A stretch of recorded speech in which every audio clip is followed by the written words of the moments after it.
Hey everybody, my name is Jamie and I can't play guitar. Welcome to June 27, 2023, part 2 of the stream. We're hanging out, we're playing guitar. We apologize, we have a squeaky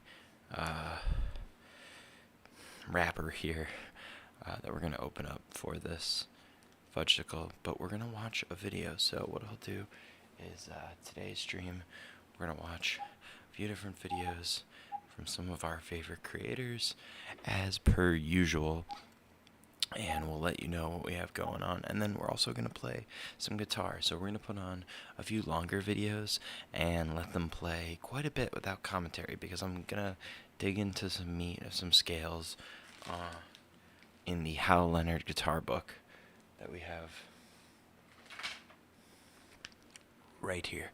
So we may be a little bit quiet during some of the broadcast, but that's okay, because you're going to be able to watch a video with us. If you're in the chat, let us know what you're doing. You're just hanging out, that's awesome. If you're playing guitar or working on something else, that's cool too. Let us know either way. We're going to watch The Dead Internet Theory first by Cold Fusion. Actually, very first thing we're going to do is watch today's Philip DeFranco show. They're lying to you. Logan Paul and KSI attacked by... who knows? I can't get to the end. Then after that, we've got the new worst game ever, Patriots vs. Bills by That's Good Sports. And then we will get to The Dead Theory of the Internet by Cold Fusion. How Long Will Trump Go to Jail by Legal Eagle. Hard Knocks, End of an Era by That's Good Sports if we get time. But we also have the biggest lie social media feeds photographers by The Photographic Eye, and Water Tankies by Hakeem. There's a bunch of other stuff we got, including The American Football House by Wang, Ranking Every State's Driver's License by Scott is Struggling, and How Lawrence Shear Filmed Joker, which we'll probably end up watching tomorrow because that's a 55-minute video. Same thing with Scott is Struggling, that's a 30-minute video. So let's kick it off here with today's Philip DeFranco. Thanks for being here. Let's go.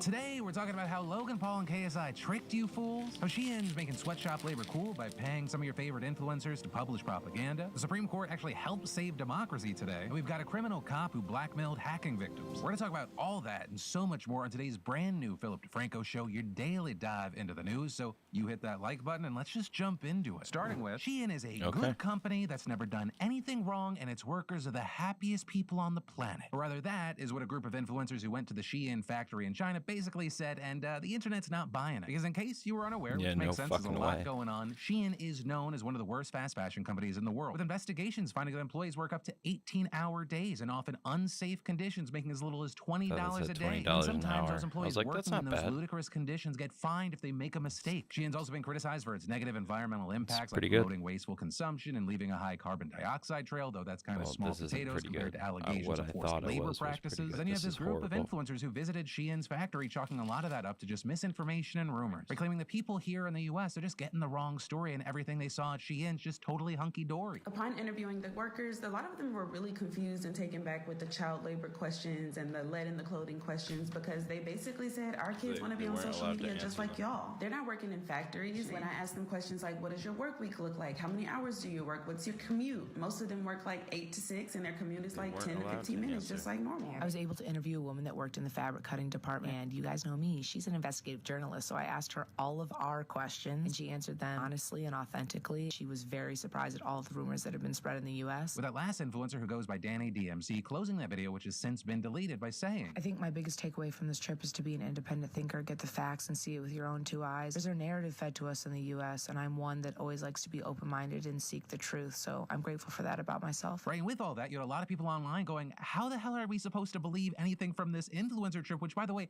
was led by Shein, which had the pretty obvious intent or hope that you'd be posting glowing reviews. How is that an example of free thinking? With many people calling the trip itself and the content that came out of it propaganda, and even though the influencers reportedly claim they were not paid to attend the trip or post about what they saw, you have people saying, well, the trip itself is a compensation. Also, regarding what the influencers saw, you had outlets like Elle noting, there are thousands of Shein factories in China, and they also use third-party manufacturers. So the conditions the influencers saw may not actually reflect company-wide quality and practices. So we saw tons of people calling out these influencers on social media, writing feigning ignorance about this company is not a good look. There's no way that you didn't know that this company is bad. You'd have to be living under a rock. Your job is literally fashion. You're not fooling anyone except the young women you influence who are now reading your comments. It's incredibly irresponsible. As well as, please do better. A brand deal for you does not make this world any better of a place to live in for the rest of the world. Selfishness is the richest excuse. We also saw a different angle to this story with outlets like Mashable, right? And that's because they actually called out Shein for turning to marginalized influencers for this trip, with reportedly most of the influencers on the trip being people of color, some being plus size, with Mashable adding that non-white creators are historically offered fewer opportunities than white creators and make less money when they do get opportunity. That makes an offer from a brand like Shein really a very exciting prospect and much harder to turn down. And actually with that, Danny DMC, who has kind of become this main character of the controversy, she posted a now deleted video where she said that as a plus size creator, she does have fewer opportunities, and this was the first company to take her on a brand trip, saying she is often underpaid, but Shein didn't underpay her. Notably explaining all this when she announced she signed a deal with Shein to help them debunk rumors about the brand. Although yesterday she posted a video on Instagram talking about how this trip came to be, and then saying, the first part I can definitely take accountability for is I should have done more research. And I think content creators in general, we don't do enough research. And I think especially plus size content creators, we're just so happy to be included and, see our size and be able to wear their stuff, that cool. It gets, it can cause issues because you're not doing enough brand research, and that's definitely where I can take accountability. I should have done more research. You also had Shein responding to the backlash, telling NBC News that, I quote, is committed to transparency. But yeah, with all of that, what are your thoughts? Let me know in those comments down below. And then I've got a D-bag of the day for you. Or when you get hacked online, if you go to the police, you assume, hey, they're gonna help me, not hack me again. But for a number of women in Louisville, Kentucky, they say that's exactly what happened, with a lawsuit alleging that Brian Wilson, a former cop there, used police department resources to harass, hack, stalk, and extort around 20 women for years. So he had allegedly used the police database to find hacking victims, then hack into those online accounts himself and steal their nudes, with him then texting the victims and using the photos as blackmail to extort even more nudes from them. And when this happened to the plaintiff in this suit, who's a teacher, he allegedly threatened to send the photos to her friends, family, principal, school board, and even superintendent. And so she immediately contacted the sex crime unit for the same police department Wilson allegedly hacked her from. Though of course she didn't know it was him at the time, but despite calling over 10 never got a response. And Wilson actually ended up sending photos to one of her friends, with the whole thing emotionally devastating her and even leading her to contemplate taking her own life. But with this, pretty soon the FBI got on his case. And on top of everything else here, they found dozens of pictures of him exposing his penis while on duty and often in uniform. And so now he's currently serving a 30-month sentence in federal prison after pleading guilty both to stalking women and throwing slushies at people from unmarked police cars. Which I will say, no wonder so many people don't feel safe. 30 months for a cop exploiting his position, terrorizing victims who were already victims? And then people just won't stop throwing stuff at celebrities. That's what tons of people were saying this morning when videos were going viral of Logan Paul and KSI getting pelted by supposed fans with their own drink. I don't feel bad. Y'all, here's the thing. It was fake. Though to clarify, not fake DOC. in like the value of a Logan Paul NFT, but rather the value of Logan Paul in the WWE. It happened, it was entertaining to watch, but it was pre-planned. Throw your empty bottle at us. Not yet. We need to make it look like you guys hate us, all right? Dude, really? With that clip coming from Oslo after they went to Copenhagen, and notably, they just so happen to get pelted right as he's shouting, "Drink Prime." Drink Prime!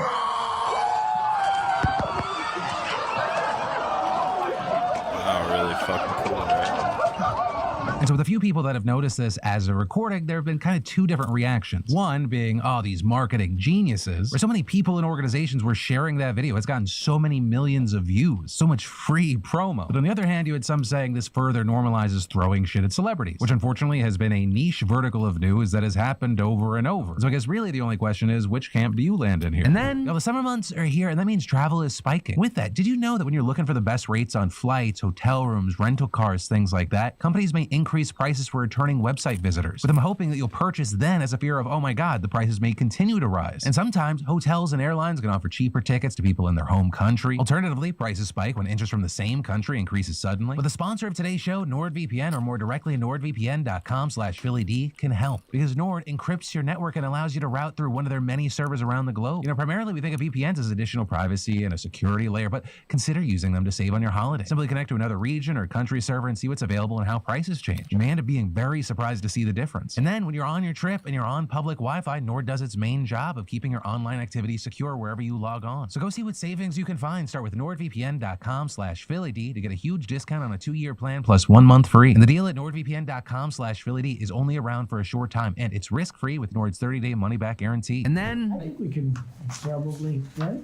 I don't know. We'll have to see. Yeah, we'll have to try to figure out Declassify. See, as president, I could have declassified. Yeah. Now I can't, but this is classified. now we have a problem. Isn't that interesting? my man Trump knew he was being recorded and was like, man, the crimes I'm criming that I know that are a crime, wild. Right before we had the transcript regarding Trump mishandling classified documents, with that evidence being recorded when he did an interview in July of 2021 with an author for an upcoming book while 2 staffers were present. And to expand on that clip from the now released audio, you had Trump saying he found a senior military official's plan of attack for a foreign country, with it being widely acknowledged that he's talking about former chairman of the Joint Chiefs of Staff, General Mark Milley, and Iran, because it had previously been reported that Milley had stopped Trump from striking Iran in the last few days of his presidency. And this released audio is especially damning for Trump, because in addition to the clip I already played being clear evidence that contradicts Trump's previous argument that he had declassified all the documents that he took when he left the White House, is that another of Trump's claims is that, hey, I didn't actually even show a document at all. Or when Bret Baier interviewed and devastated Donald Trump, where among other things, he read the part of the indictment back to Trump and asked why he had the Iran document if he knew he couldn't declassify it. Trump responded, there was no document. That was a massive amount of papers and everything else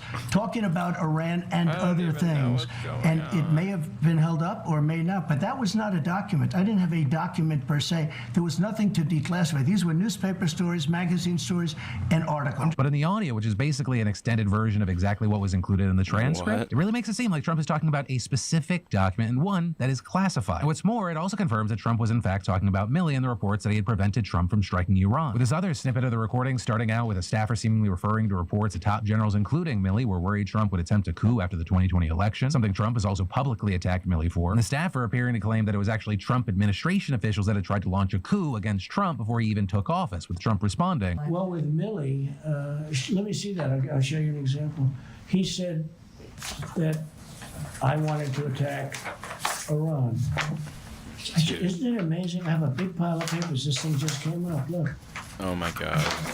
This was him. So embarrassing. They presented me this. This is off the record, but they presented me this. This was him. This was the Defense Department and him. Wow. We looked at him. This was him. This wasn't done by me. This was him. All sorts of stuff. It's pages long. Look. Wait a minute. Let's see here. Yeah. I just found, isn't that amazing? This totally wins my case, you know. Except it is like highly confidential, secret. Oh my God. This is secret information.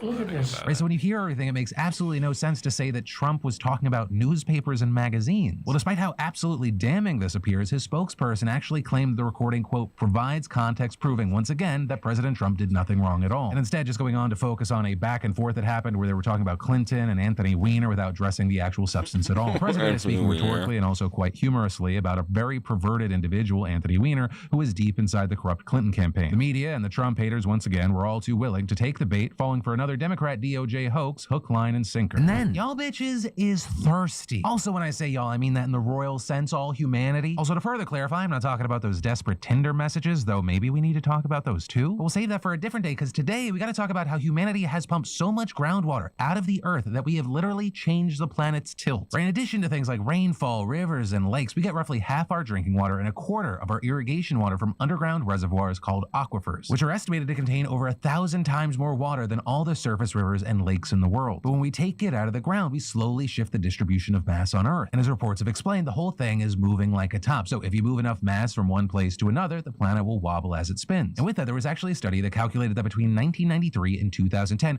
we removed a total of 2,150 gigatons of groundwater, which, to give you some context, and honestly, it's still fake, fails, that's enough water to fill 860 million Olympic swimming pools. And all of that shifting the Earth's tilt 31.5 inches eastward. Plus, over the same 17-year time period, researchers found that groundwater pumping caused a quarter inch of global sea level rise. And that's because rivers and other pathways carry all the water into the world's oceans after we consume it. And that's one of the reasons why scientists say that better managing our groundwater consumption can actually help mitigate climate change. And like with a lot of things here, it's connected. In turn, stopping climate change can help mitigate groundwater depletion. Because when you have fewer droughts and more reliable rainfall, it reduces our need to pump water from underground. But one of the challenges here is that aquifers take a long time to refill, and in many parts of the world, they've been sucking theirs dry for decades. Like in California's Central Valley, for example, where growers have been pumping more water than can be naturally replenished for some 60 years now, which forces the wells to drill deeper and deeper. And so the main point of that story is, isn't that weird? Just another way human activities warping this planet. And feel free to use this information in your next conversation where there's a lull and you're talking to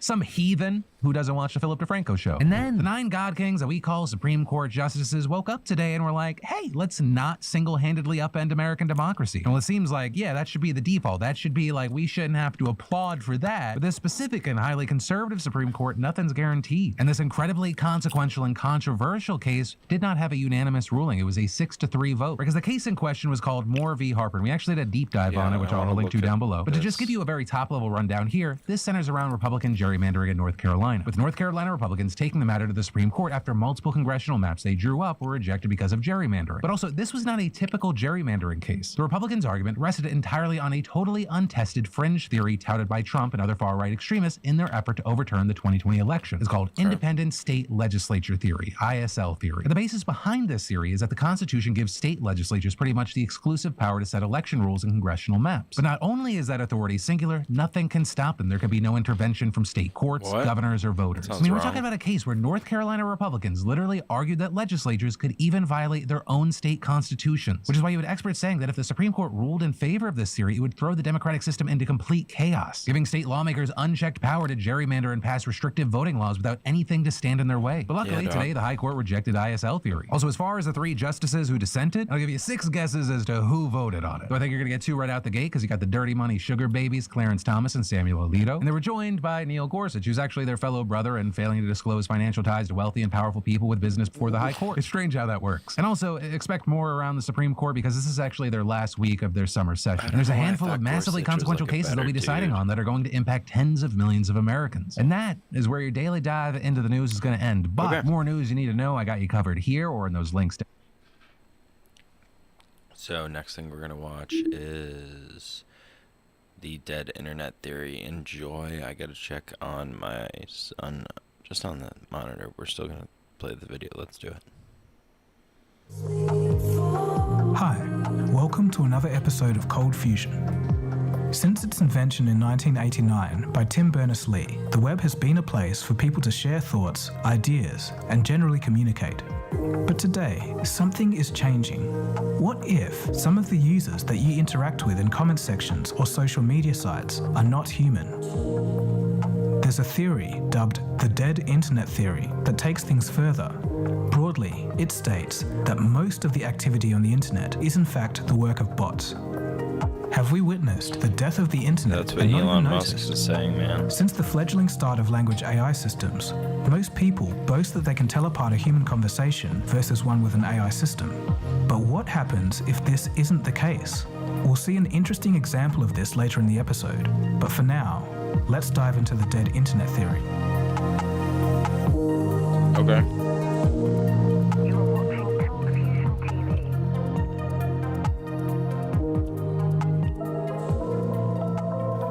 In 2021, a user by the name of Illuminati Pirate posted a long ranting document called The Dead Internet Theory on the Agora Road Forum. Wow. The original post contains some questionable language, but there are some interesting ideas contained within it. The general thesis is this: every day... Just kind of brushed over that questionable language. I'm wondering what that means. Content is created, accessed, and shared by what we think are people. But increasingly, this content is being generated by bots. Bots without a heartbeat. Bots without thoughts or feelings. The internet has basically become a sea of bots with some islands of human activity. So many bots. And it's, quote, sterile and devoid of people. For all intents and purposes, the internet is dead. Mostly The dead internet theory claims that AI content is mass-produced to manipulate users' thoughts and feelings, control populations, and manufacture fake consumers for products. That all does sound plausible, but where the theory goes off the rails is by claiming that the internet is controlled by a small group of people. These internet overlords use these bots to spy on us and control humanity. I think the rise of AI bots is more to do with profit and occasionally geopolitical foreign interference. It's not some evil group of moustache twirlers. And besides, back in 2021 when the theory was first proposed, there was no widespread generative AI. Flooding the entire internet with bots would have taken too many resources and too much coordination to be. I'd like to read the theory because I don't think it's crazy to think that just a few people hold the power of most of the internet. Because just a few CEOs of just a few companies literally do. Feasible for only such a small group of people. Excluding the nefarious plot part of the theory, how realistic is the rest of it? The dead internet theory can only be one of three things: absurd, a reality, or a prophecy of what's to come. Which is it? The craziest thing is that the ideas expressed are only becoming more true as time progresses.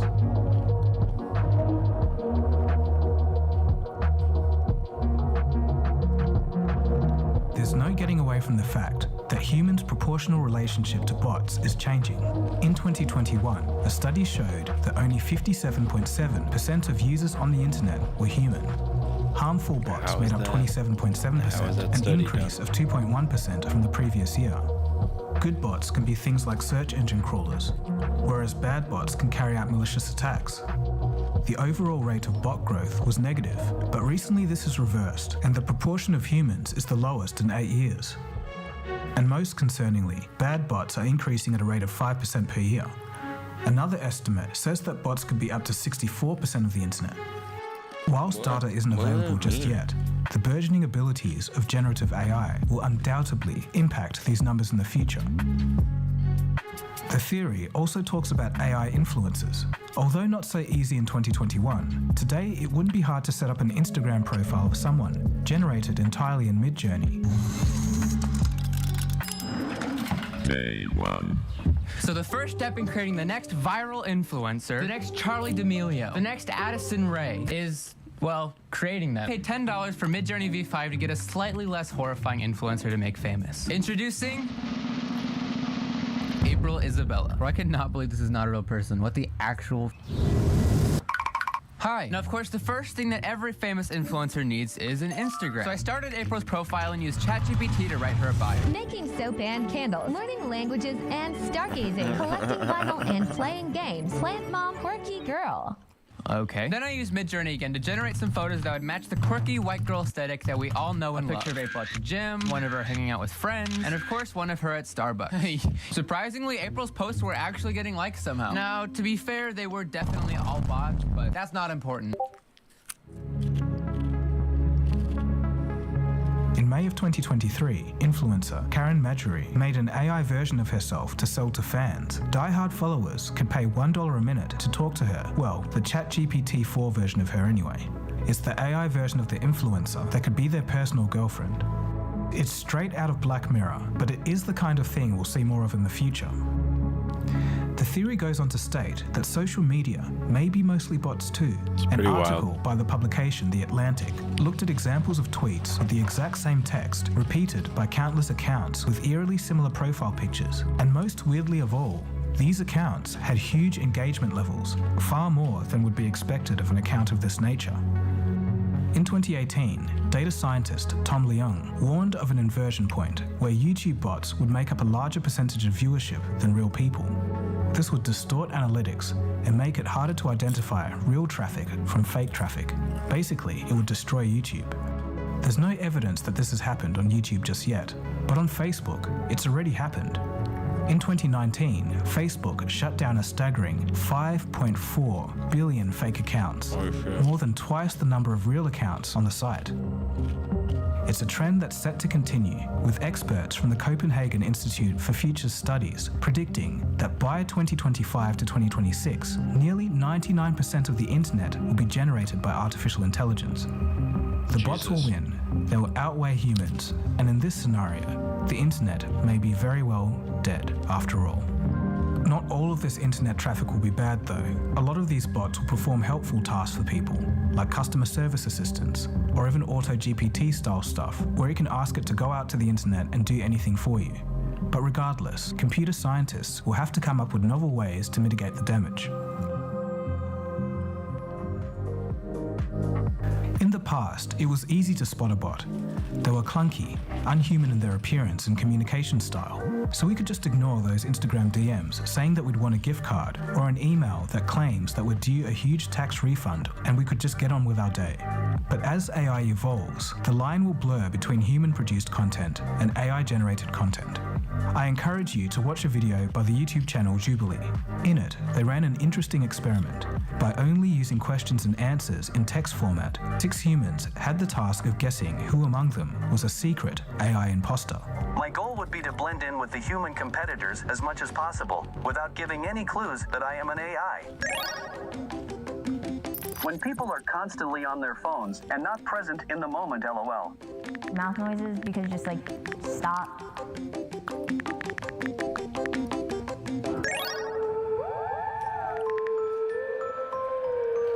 That a plane is going to crash into my living room every time a loud one flies over.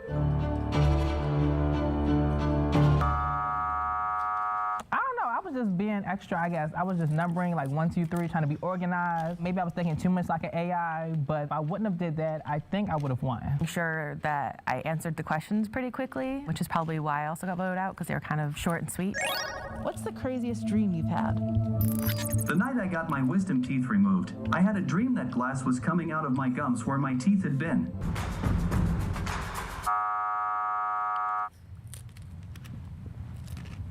I'm a robot. No LOL. If the lights turn green, then you have successfully voted out the AI and you win. If the lights turn red, that means the AI is still in the box and you all lose. 3, 2, 1. Yes. Money.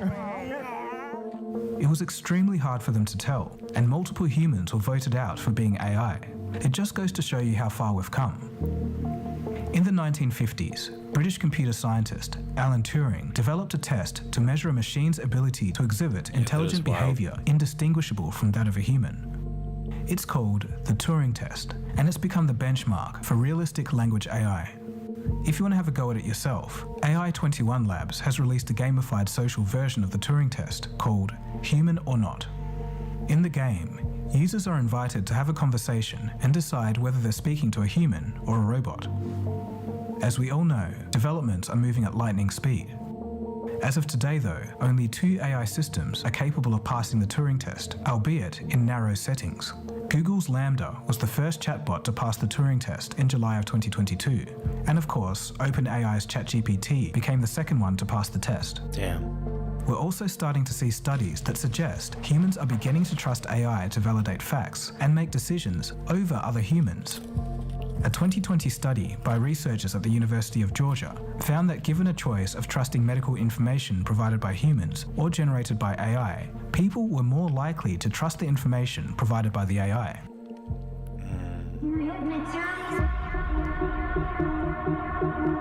At a time when information online should be endless, browsing the web can feel repetitive, like there's nothing new to see. But soon, there may be swaths of text, conversations, images, and even whole websites and videos generated by AI. From scammers to fake reviews to online generated information being filled with lies and half-truths. If we're not careful, we could be entering a post-truth world. There's a lot of issues coming our way.